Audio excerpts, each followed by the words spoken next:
Nós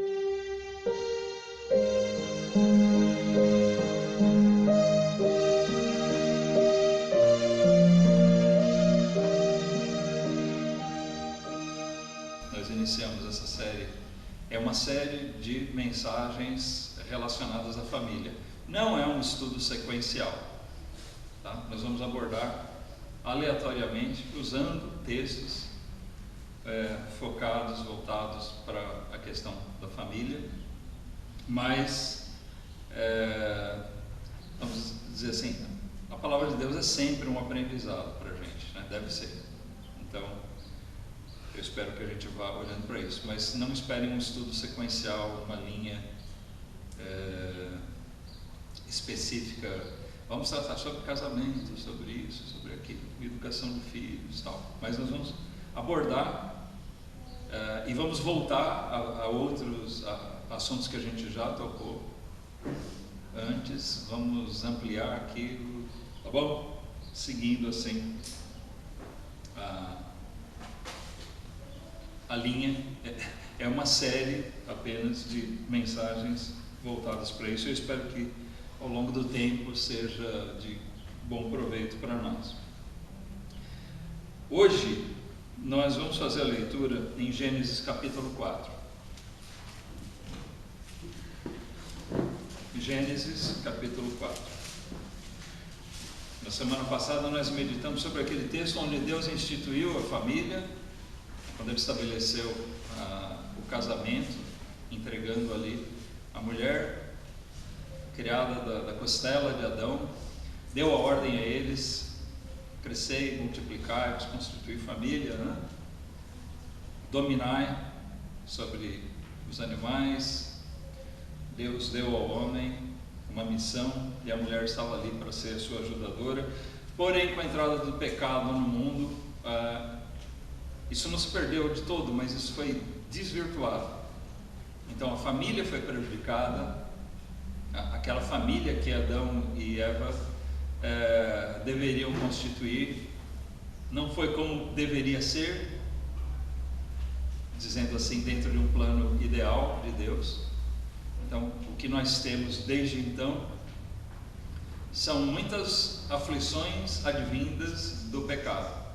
E logo de princípio, então nós vemos a Bíblia relatando alguma coisa que deve ter sido estarrecedor para aquela primeira família. A Bíblia relata 2 filhos. Nós vamos poder entender pelo contexto de que outros houveram. Existiam outros filhos de Adão e Eva.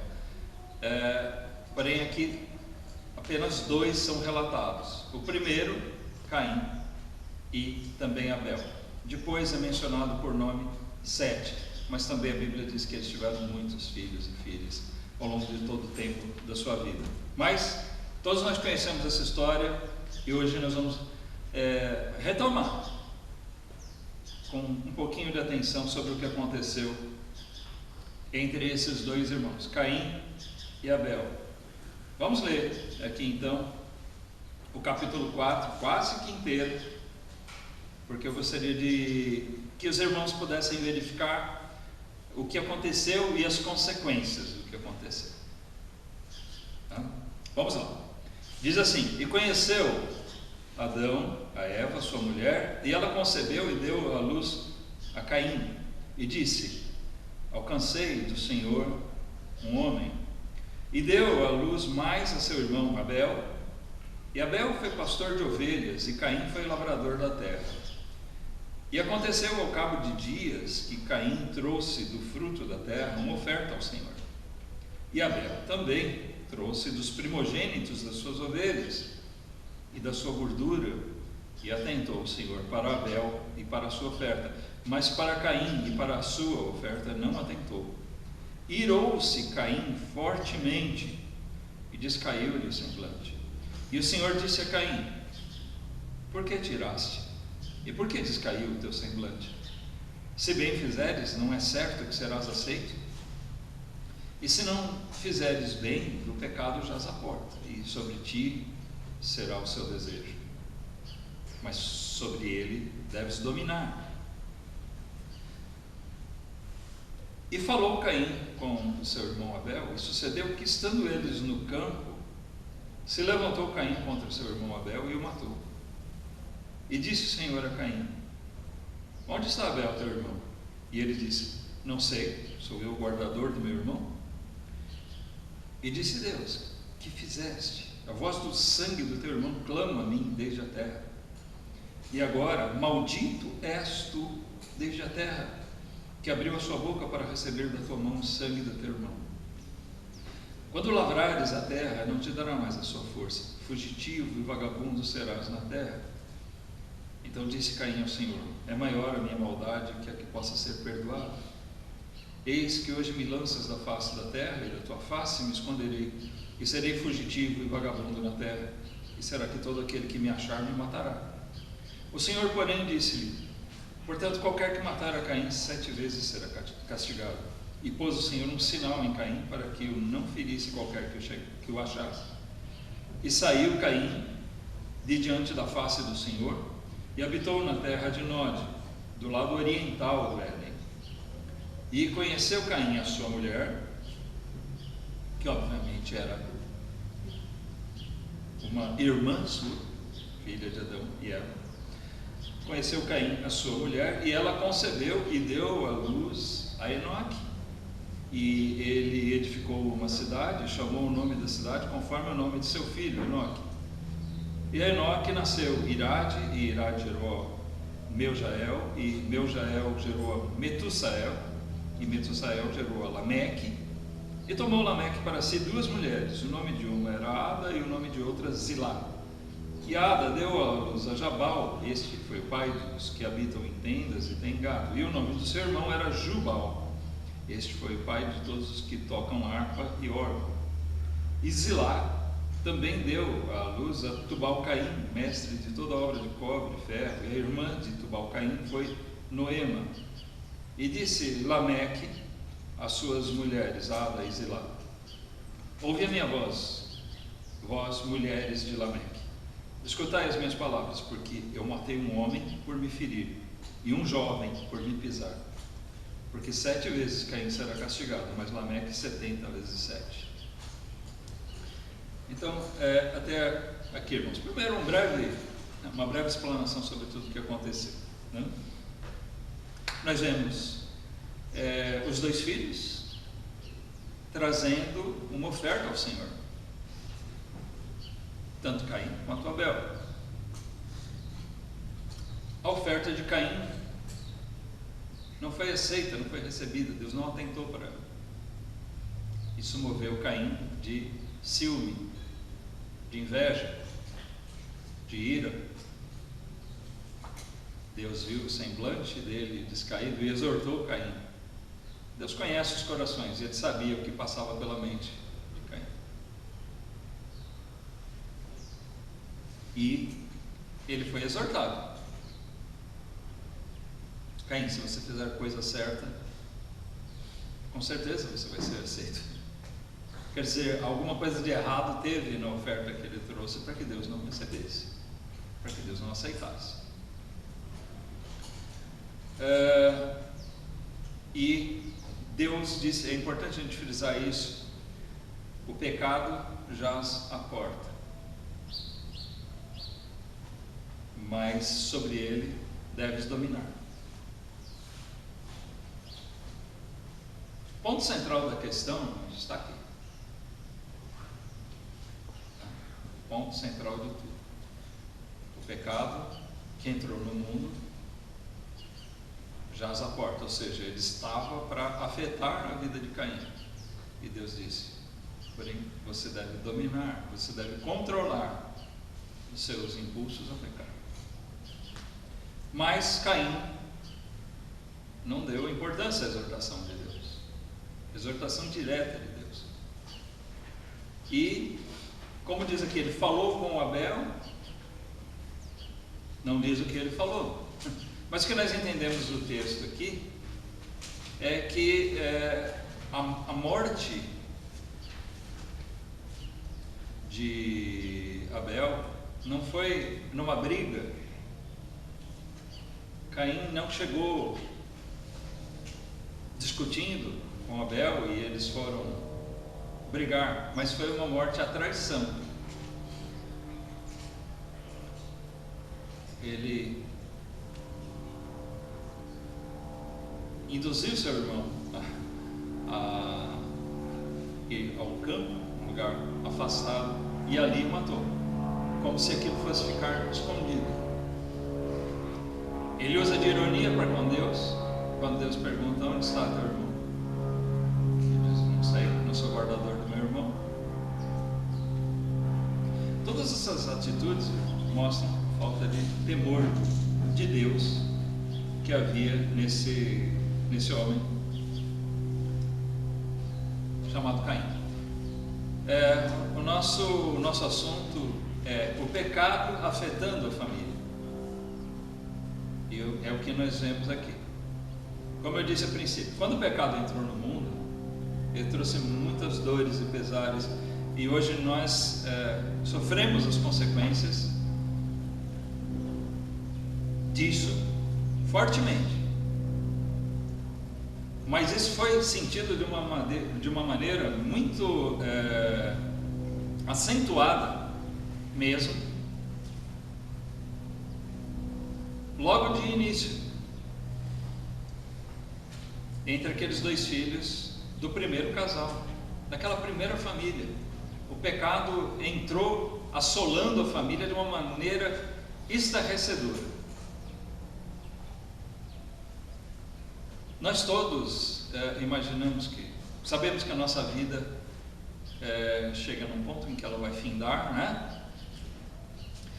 Mas na nossa cabeça sempre funciona daquele jeito, que as coisas fluem de uma maneira natural. Eu sou mais velho, gero meus filhos, né? A gente se casa, geramos nossos filhos, e nós esperamos que um dia nós vamos morrer, vamos deixar os filhos, eles vão ficar velhos, né? Contamos que Deus nos abençoe, que nós possamos ver nossos netos, talvez os bisnetos, mas os nossos filhos também vão envelhecer e vão seguir uma ordem natural. Mas muitas vezes acontece diferente, e muitos pais têm a dor de ver filhos seus serem levados antes dele. Já é triste para nós vermos nossos pais, né? Nós perdermos nossos pais. Mas a dor é ainda maior porque, de certa forma, é inesperado. Não deveria ser, mas é inesperado para nós que um filho muito mais jovem que nós seja levado, que a vida dele seja ceifada. Não é verdade? É trágico já para nós isso. Seja por uma doença, seja num acidente, seja por algum crime, né? Eu lembro de uma cena que eu vi no jornal, circulou bastante algum tempo atrás, de um jovem chegando da escola na portaria do prédio dele, e ele foi abordado. Ele tinha, sei lá, celular, notebook na mochila, e o rapaz resistiu e saiu desesperado, e o bandido, sem pestanejar, né, deu um tiro nele. O rapaz estava no meio da rua, caiu ali morto. Cena triste, eu imagino, né? As câmeras da portaria registraram tudo. Que cena triste deve ser para os pais daquele rapaz ver isso. Já se colocou no lugar?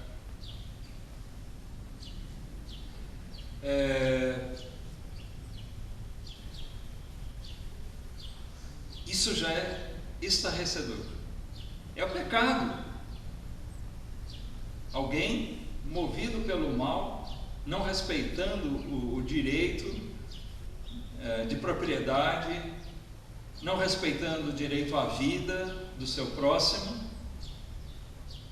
ambos sendo descendentes de Adão, filhos de Adão, né? Por assim dizer, é um seu irmão, e ele não entende isso. e ele tira a vida daquele rapaz por nada. Ele só perdeu a oportunidade do roubo, porque o rapaz ia fugir. Isso é muito triste. O rapaz não estava fazendo nada de errado, não brigou, não provocou briga com ele. Foi penalizado por uma coisa que ele não teve culpa. O único erro do rapaz foi resistir de não querer entregar uma coisa que ele tinha. Mas nós vamos adiante de ver o pecado afetando a família, e aí sim, de uma maneira muito mais direta, quando nós vemos um irmão tirando a vida do seu próprio irmão, né? Um tirando a vida do outro. Eu tenho certeza que Adão e Eva não esperavam por essa. Eles não esperavam por essa consequência daquilo que eles mesmos fizeram. Parecia alguma coisa inocente tomar daquele fruto que Deus disse para não tomar dele. E aí eles puderam ver quão graves são as consequências. E isso afetou primariamente e diretamente a sua família. O pecado entrou no mundo. Os filhos de Adão são pecadores. Essa é a realidade. E assim tornou os homens e tornou a família sujeita a esse tipo de situação. Irmãos, nós lidamos com filhos pecadores. Da mesma maneira que eu falei na semana passada. Olha, quando você vai casar, ou se você já está casado, você tem que saber que ali são dois pecadores, tá certo? Você está casando com um pecador, mas não se esqueça de que você mesmo não é um justo, no sentido de alguém perfeito. Você pode dizer, não, eu sou justo porque eu fui justificado por Cristo, se você é convertido, né? Mas você sabe que você continua sujeito ao pecado. Nós mesmos somos pecadores e temos que enxergar isso. Que dureza é também para o nosso cônjuge conviver com um pecador como eu.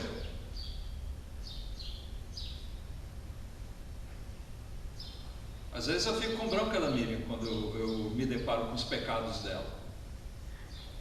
E às vezes eu fico com dó dela quando eu me deparo com os meus.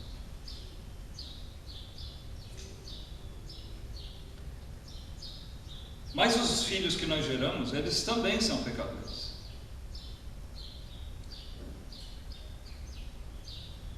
O pecado de Adão trouxe infortúnio a toda a descendência, não só aos seus filhos diretos, aqueles primeiros, mas a todos os seus filhos, e nós fazemos parte deles, nós somos descendência deles. Ou alguém aqui evoluiu do macaco?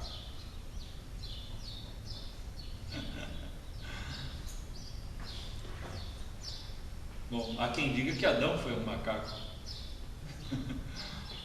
ou alguma coisa parecida. Não, não é. Deus criou o homem. O mesmo Deus que criou os macacos, criou diferentemente Deus. Isso é claro na palavra de Deus, e a ciência verdadeira explica isso. Mas todo o infortúnio, irmãos, que é trazido pelo pecado sobre a descendência de Adão, ela traz, por vezes, consequências muito dolorosas.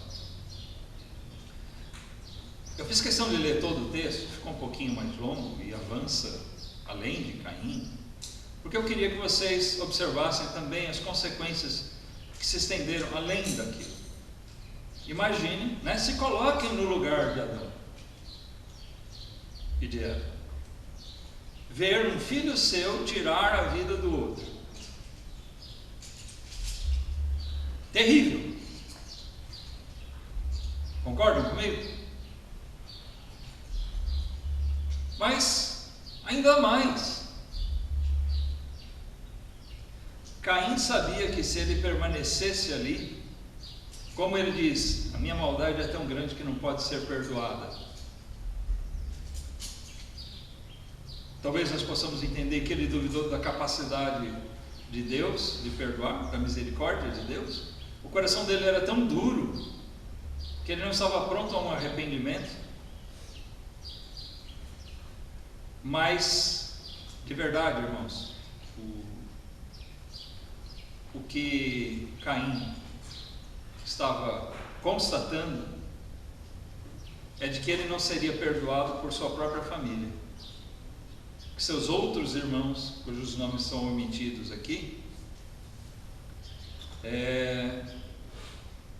poderiam estar dispostos a vingar a morte de Abel.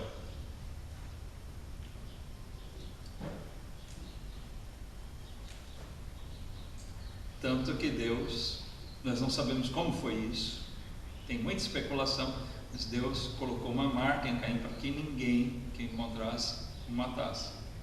Um alerta, alguma coisa que serviria de um alerta. Esse Caim não mate, porque Deus não deu aos irmãos de Caim o direito de vingarem a morte dele. Mas o que aconteceu? Caim teve que fugir. Nós vemos uma outra consequência aqui, irmãos: o distanciamento da família. Algumas pessoas não dão valor à família hoje em dia, o que também é triste, e fazem questão de se distanciar. Fazem questão de fazer isso.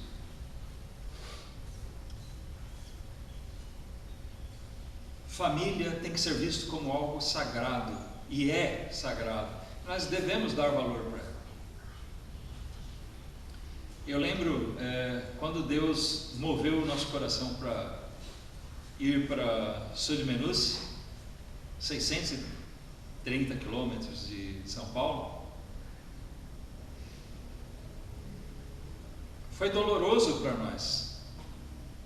Nós fomos com alegria pelo que nós teríamos, né? O desafio, o trabalho, o amor pela igreja naquela cidade. Mas eu lembro que nós nos despedimos da minha família. Eu saí e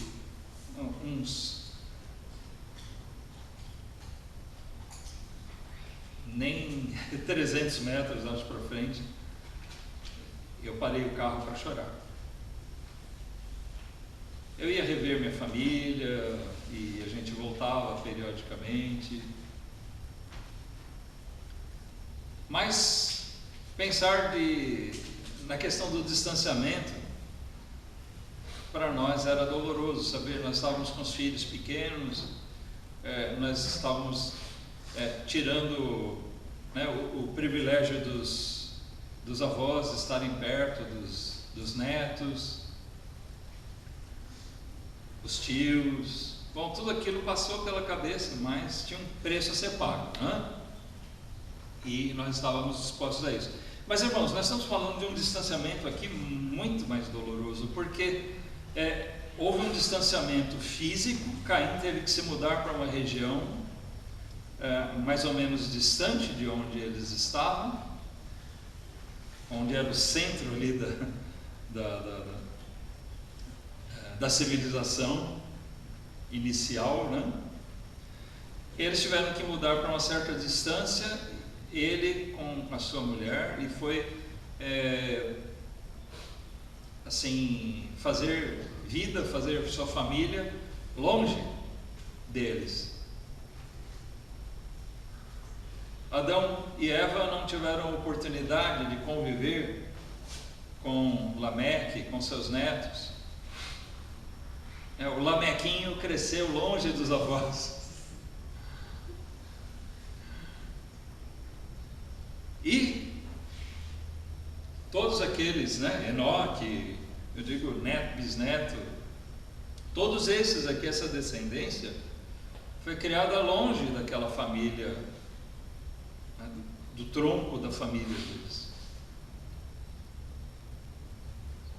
Essas consequências são trazidas pelo pecado.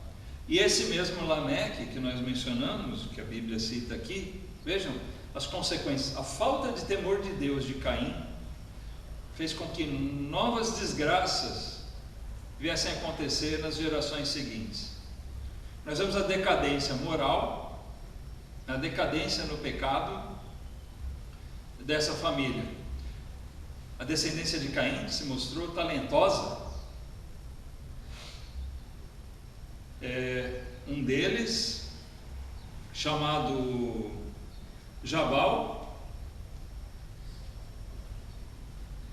se tornou o pai dos que habitam em tendas e têm gado.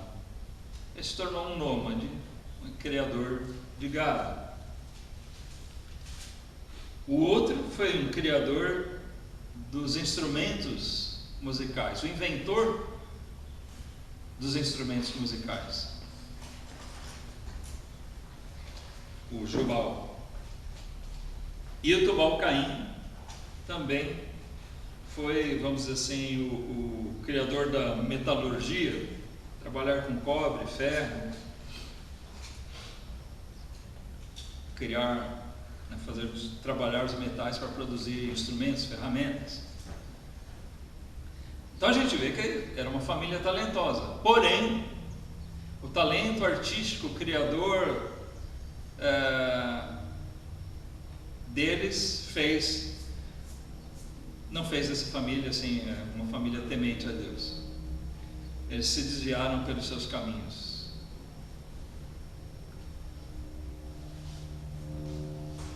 Mas voltando a Caim e Abel, parece que nós tínhamos aqui um filho temente a Deus e um outro rebelde.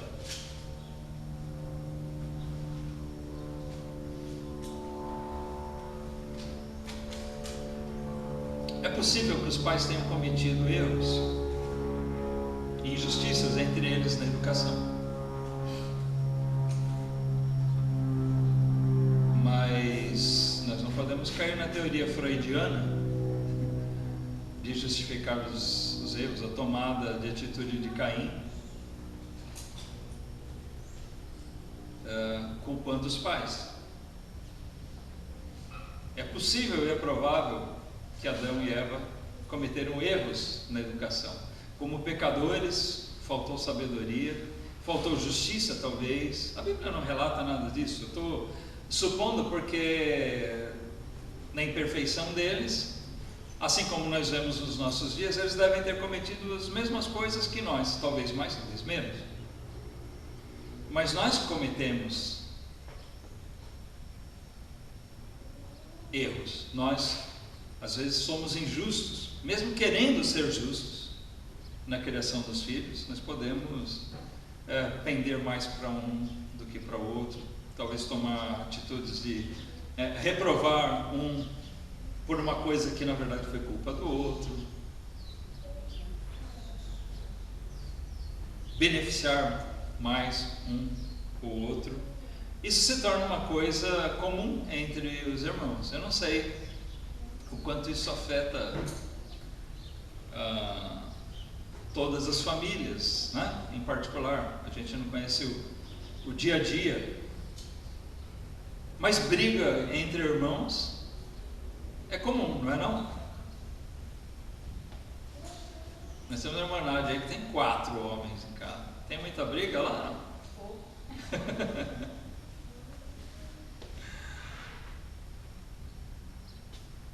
Em casa nós tínhamos 3 e dava trabalho para administrar às vezes.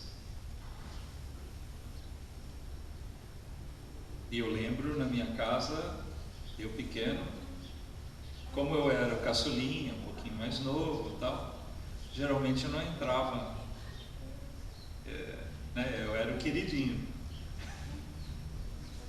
Nem sempre, mas eu via minhas irmãs brigarem, viu? E às vezes eu tirava elas do sério também.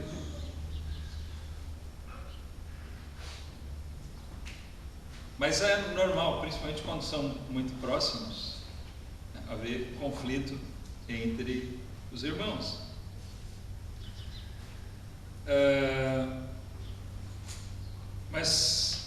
E os pais, na dificuldade de administrar, muitas vezes cometem erros, por mais bem intencionados que eles sejam. Nós vamos encontrar, eu vou deixar para pegar isso em outra ocasião, mas nós vamos encontrar situações em que houve contendas entre irmãos, onde é notório a culpa dos pais, notória a culpa dos pais. Tá?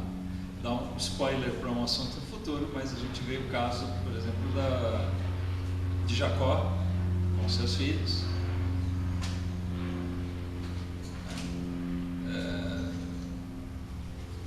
Ali houve muito ciúme,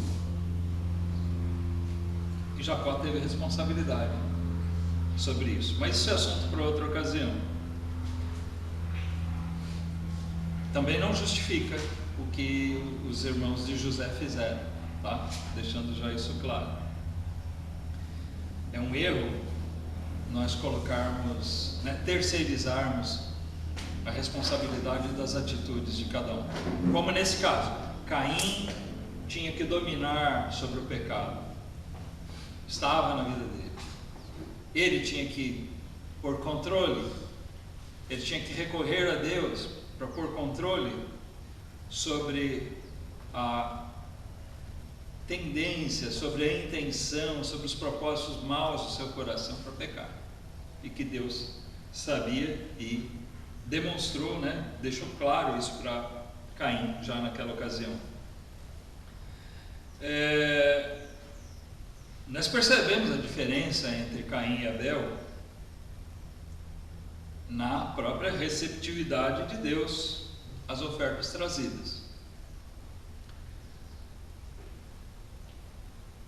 Notoriamente, o espírito em que eles fizeram isso foi diferente.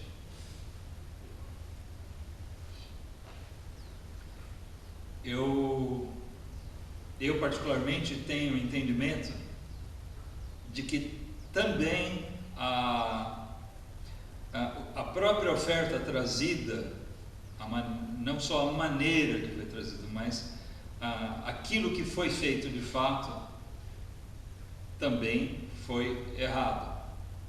A oferta de alimentos, nós relembrando, Caim trouxe a oferta de alimentos, fruto do seu trabalho. Ele lavrava a terra e ele trouxe do fruto do seu trabalho uma oferta ao Senhor, e Deus não aceitou.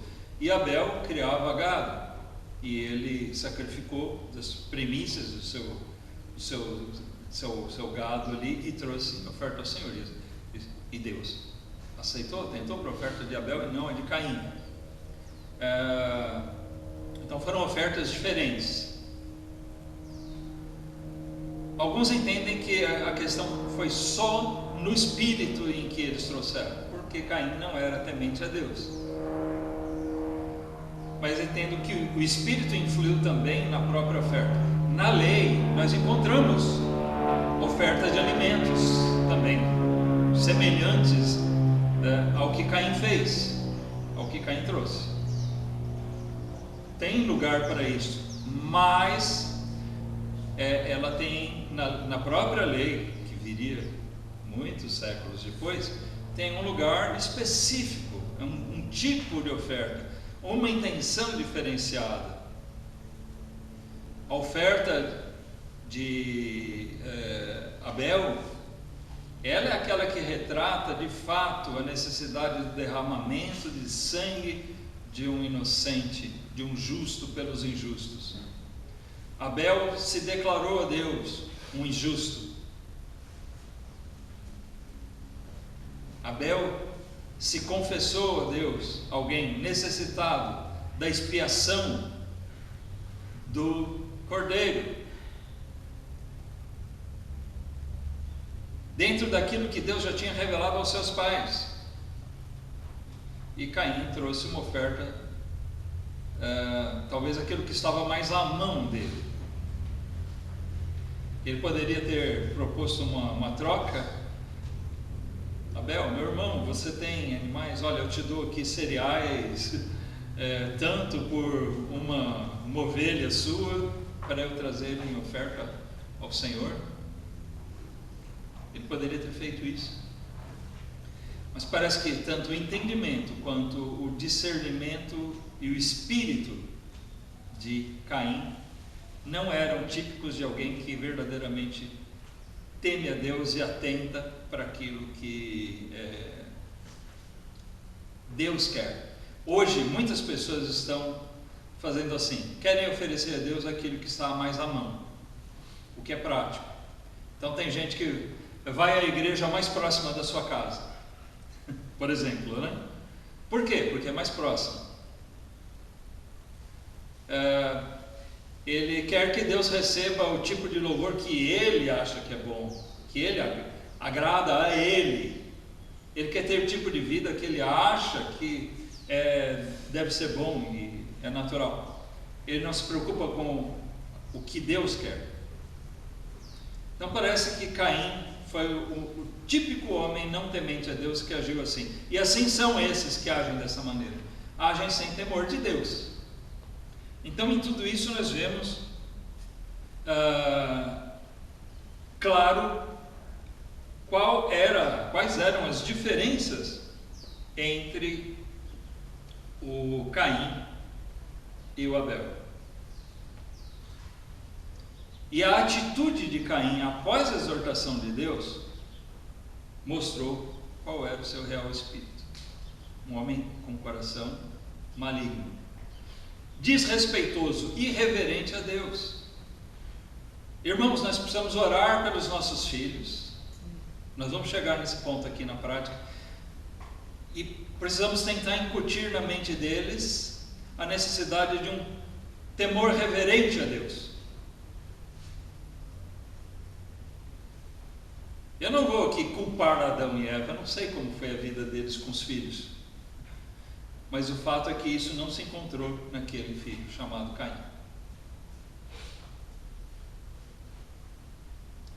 Às vezes os pais contribuem para o mal dos seus filhos, e nós precisamos tomar cuidado para não ser dos tais. Amém? Nós somos pecadores e temos filhos pecadores, afetados pelo pecado. Nós temos que fazer todo o possível, não um pouco. Nós temos que nos esforçar para que nós não sejamos responsáveis pelo mal que eles venham a cometer. Se eles tiverem o coração endurecido por si mesmos, se eles forem como Caim, rebeldes a Deus, que não seja por nossa responsabilidade. Amém? Alguns aqui têm filhos já criados, alguns vão ter filhos futuramente. Temos irmãos aqui que têm filhinha pequena ainda.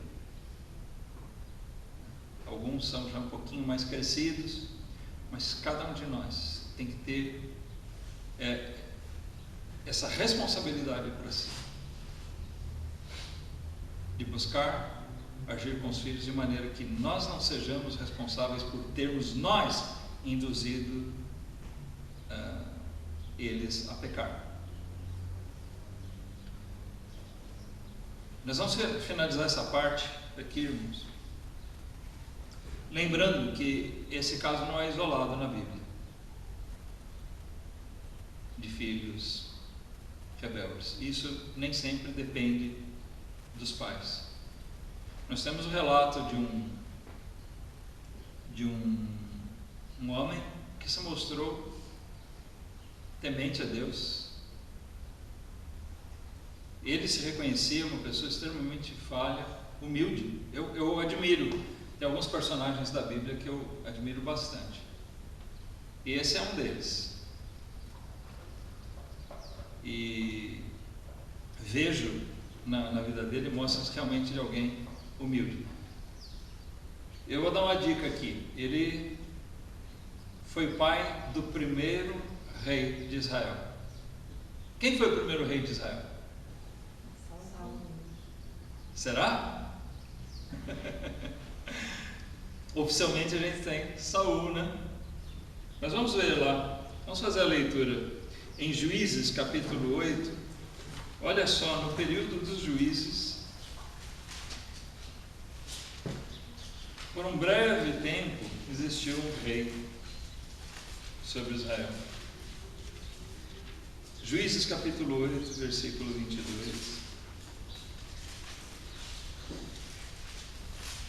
Vamos ler alguns versículos aqui, para ver, olha só, que coisa mais terrível. Não sei se vocês vão lembrar do que aconteceu aqui. Nós vamos falar de Gideão. Todo mundo lembra de Gideão? O povo de Israel sendo assolado pelos seus inimigos, pelos filisteus. E Deus chamou um homem simples, que não era um militar, nada, né? Era um camponês,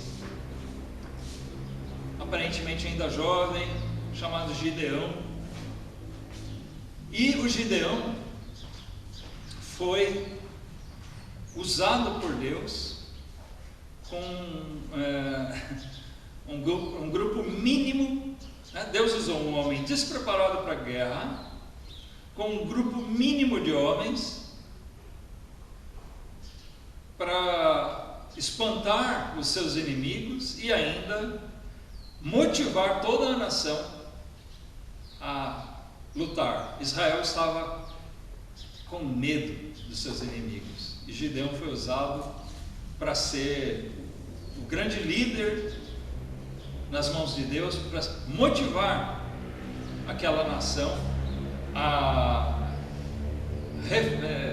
rechaçar o domínio dos seus inimigos.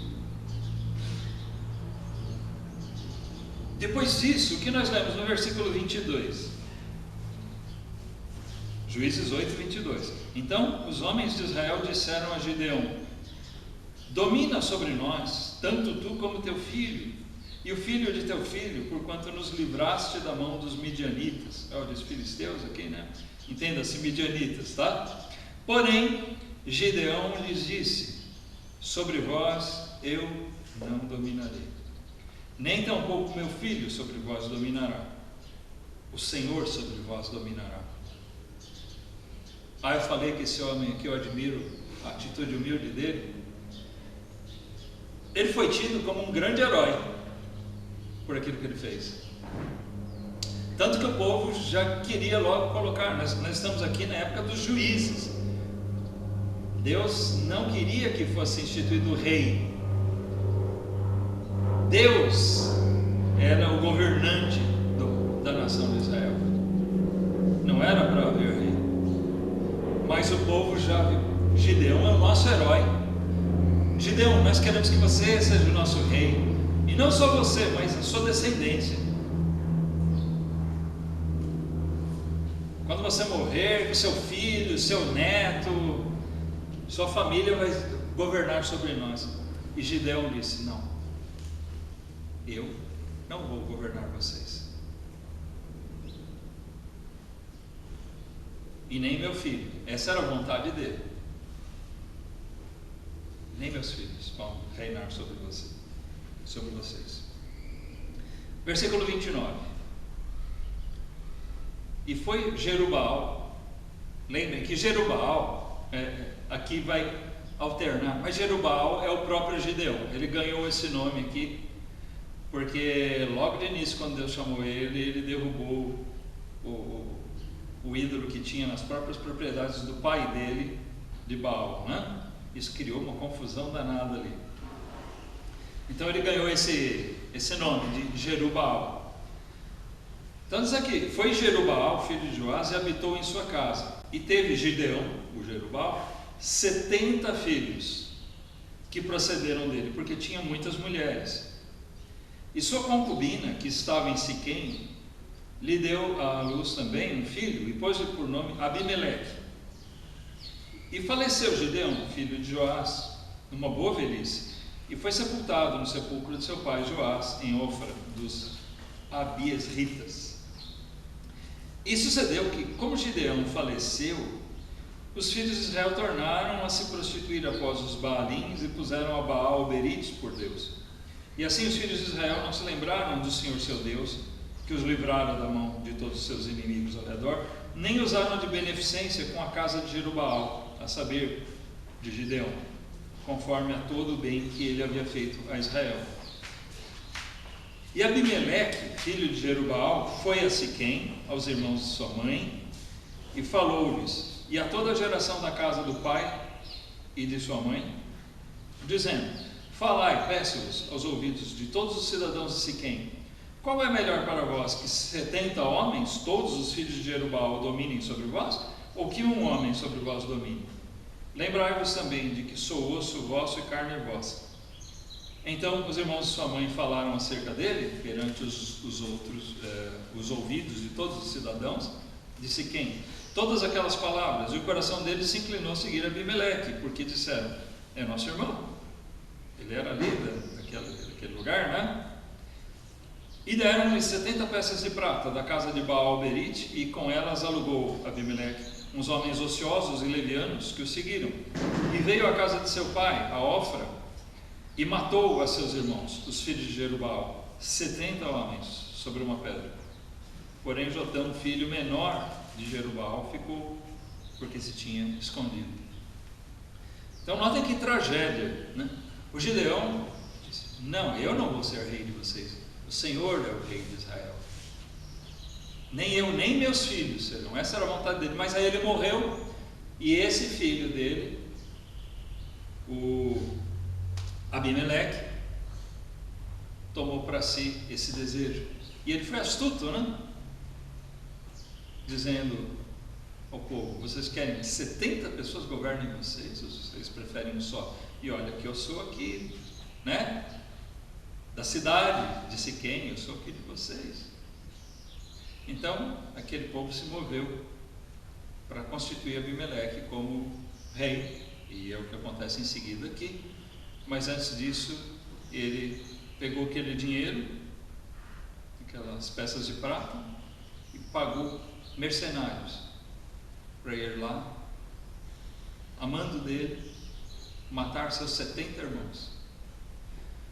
Caim matou um, Abimeleque matou 70. Ou 70 aqui, às vezes o número é arredondado, né? Nós não sabemos se é 70 mesmo o número redondo, porque sobrou o Jotão e havia ele. Então, a Bíblia fala que ele teve 70 filhos, ou foram 68 mortos, mas Jotão e ele completariam 70, ou eram 72. Ele matou 70, escapou Jotão, e também tinha Abimeleque, né? Alguma coisa assim, tá bom? Mas o que chama atenção é que tragédia que aquele homem promoveu, por ganância, tá certo?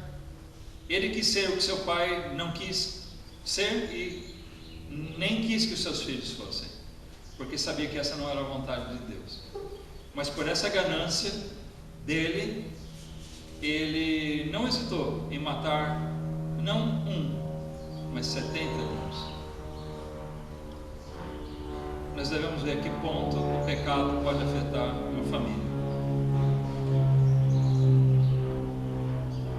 Então nós vamos interromper por aqui.